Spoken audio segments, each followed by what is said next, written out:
জীবনে কখনো হতাশ হবেন না। জীবনে যাই হয়ে যাক না কেন কখনো হতাশ হবেন না।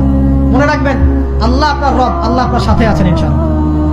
এই সমাজ আপনাকে যেভাবে শেখায়, কিভাবে শেখায়, এই যে স্কুল, কলেজ, ইউনিভার্সিটি, চাকরি, বিয়ে, সন্তান প্রতিপালন, আর তারপর ইন্না লিল্লাহি ওয়া ইন্না ইলাইহি রাজিউন, এই তো শেখায় নাকি? সবসময় মনে রাখবেন যে আল্লাহ রাব্বুল আলামিনের পরিকল্পনাই আপনার উপরে সবচেয়ে বেশি অগ্রাধিকার যোগ্য, সমাজের পরিকল্পনা নয়।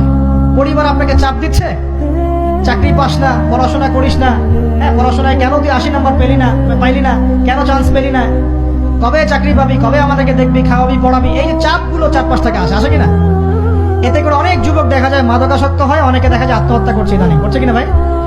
এই শব্দটা থেকে আমি এই পয়েন্টটা আজকে লিখেছিলাম যে ভুলেও আল্লাহর প্রতি বিশ্বাস এবং তাওয়াক্কুল হারাবেন না।